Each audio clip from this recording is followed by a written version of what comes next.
Dictator اسرائیل بنے گا. حدیث میں خبریں یہ سارے مسلمان ممالک تمہارے ہاتھ سے نکل جائیں گے مسلمانوں. یہ عراق اور اردن اور یہ اور وہ، یہاں تک کہ ترکی، سعودی عرب کا بھی شمالی حصہ نکل جائے گا. البتہ مدینے کا جو ان کا پروگرام ہے اس کو اللہ نہیں پورا ہونے دے گا. مدینے میں داخلے کی ان کو اجازت نہیں ملے گی. بہرحال یہ سارا کچھ ہونے والا ہے. وہ وقت بھی آنے والا ہے کہ حضور کی ایک حدیث کے مطابق ایک شخص کے 1000 بیٹے ہوں گے تو 999 ختم ہو جائیں گے، ایک بچے گا. یہ وقت بھی آنے والا ہے کہ حضور فرماتے ہیں اتنی بڑی جنگ ہوگی، اتنی خوریزی ہوگی کہ پوری زمین اٹ جائے گی لاشوں سے.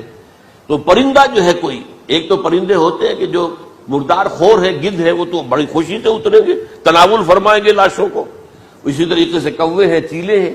لیکن جو نفاست پسند پرندے ہیں وہ لاش کے اوپر اترنا نہیں چاہتے. تو ایک پرندہ اڑتا چلا جائے گا، اسے کہیں زمین پر اترنے کی جگہ نہیں ملے گی، لاشیں ہی لاشیں ہوں گی. یہاں تک کہ وہ تھک ہار کر اس کے جو ہے پر جواب دے جائیں گے، گرے گا تو لاش پر گرے گا. یہ وقت آنے والا، اور یہ یہودیوں کے ہاتھ میں، یا یہودیوں کے جو سپورٹرز ہیں اس وقت، جو ان کے ہاتھ میں آلہ کار ہے، ان کے ہاتھوں آنا ہے. میرے نزدیک اس کام کے لیے اس ملعون قوم کو کہ جو حضرت عیسیٰ کے زمانے سے ملعون ہو چکی ہے، اس کو باقی رکھا گیا ہے. اسے یہ موقع دیا گیا ہے. اس نے اسرائیل بنا لیا ہے. تقریباً 2000 سال کے بعد وہ دوبارہ آ کر آباد ہوئے اس سرزمین میں جہاں سے نکال دیے گئے تھے 70 عیسوی کے اندر. یہ سارا کچھ کیوں ہو رہا ہے؟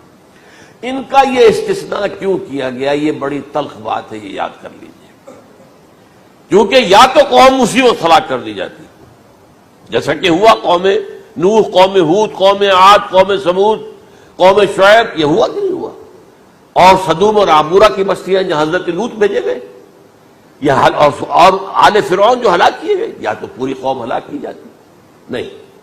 یہ یوں سمجھیے کہ اس پورے معاملے کو درمیان میں سے ایک وقفہ دے دیا گیا، حضرت عیسیٰ کو اٹھا لیا گیا، اور حضرت عیسیٰ دوبارہ آئیں گے. یہ کیوں کیا گیا؟ اب اس میں بڑی تلخ بات آپ سے کہہ رہا ہوں، یہ آپ کے لیے قبول کرنا آسان نہیں، حلق سے نیچے اٹھنے کی مشکل سے. اس قوم کو زندہ رکھا گیا ہے جو ملعون اور مغضوب علیہم قوم ہے. سب سورہ فاتحہ میں مفسرین لکھتے ہیں ضالین، یہ نصارہ ہے، اور مغضوب علیہم یہ یہودی ہیں. اور قرآن کہتا ہے لعن الذین کفروا من اہل الکتاب علی لسان داؤد وعیسی ابن مریم، لعنت کی گئی. ایک ملعون اور مغضوب قوم کے ہاتھوں آخری امت محمد، اور اس کا بھی بہترین حصہ، اس پر عذاب ان کے ہاتھوں آئے گا. عربوں پر عذاب یہودیوں کے ہاتھوں، اس لیے ان کو بچایا گیا. یہ میں نے کئی دفعہ واقعہ سنایا، مولانا اسلائی صاحب بتایا کرتے تھے، کیونکہ وہ راجپوت تھے، یو پی کے راجپوت، مشرقی حصے کے. یا ہمارے ہاں کوئی نوجوان اگر کوئی بڑی گری ہوئی حرکت کرتا تھا تو اس کے سر پر چمار کے ذریعے، چمار کے ہاتھوں جوتا لگوایا جاتا تھا. اگر راجپوت کے سر پر راجپوت کا جوتا گرا تو چلو تکلیف تو ہوئی، لیکن یہ کہ راجپوت کا جوتا گرا ہے نا، پڑا ہے. لیکن راجپوت کے سر پر چمار کا جوتا، جس کو آپ انگریزی میں کہتے ہیں to add insult to injury, تو تکلیف بھی ہے جوتا کھانے کی، اور انسلٹ ہے کہ چمار مار رہا ہے. یہ امت سب سے خیر امت ہے، کنتم خیر امت اخرجت للناس.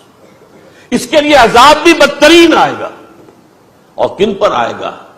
اس امت کا جو اصل نیوکلیس ہے عرب، جس کے بارے میں حضور کی حدیث موجود ہے ویل للعرب، عرب کے لیے بہت بڑی ہلاکت ہے. اور آج ہماری نظر میں آ رہا ہے وہ ملعون اور مغضوب علیہم قوم، ان کے سینے کے اندر خنجر کی طرح بھونکی گئی ہے. اور 30 کروڑ کے قریب عرب بے حمیتی، بے غیرتی، بزدلی، کمزوری، ذلت، مسکرت کی مثال بنے ہوئے. کوئی بول سکتا ہے اس اسرائیل کے خلاف؟ کوئی بول سکتا ہے؟ 30-35 لاکھ آدمی ہے اسرائیل کے اندر یہودی، اس سے زیادہ تو امریکہ میں 50 لاکھ کے قریب، کل 1.25 کروڑ آدمی ہے یہ یہودی پوری دنیا کے اندر. لیکن دیکھیے جو چاہتا کرتا ہے. جب چاہا اس نے عراق کے ایٹمک انسٹالیشن کو تباہ کر دیا، اور سعودی عرب کی فضا میں اس کو فیول کیا ہے انہوں نے، دوبارہ ری فیولنگ جو ہوئی ہے ان کے جہازوں کی، وہ سعودی عرب کی فضا میں ہوئی. اللہ تعالیٰ نے یہ کوڑا ان مسلمانوں کے لیے رکھا ہوا ہے کہ جن کے رتبے ہیں سوا، ان کی سوا مشکل ہے. جتنا اونچا مقام اللہ نے دیا عربوں کو، ان میں حضور کو اٹھایا، ان کی زبان میں اپنا آخری کلام نازل کیا، تو ان کی ذمہ داری بھی بہت ہے۔ جن کے رتبے ہیں سوا، ان کی سوا مشکل ہے۔ یہ ہے میرے نزدیک واللہ اعلم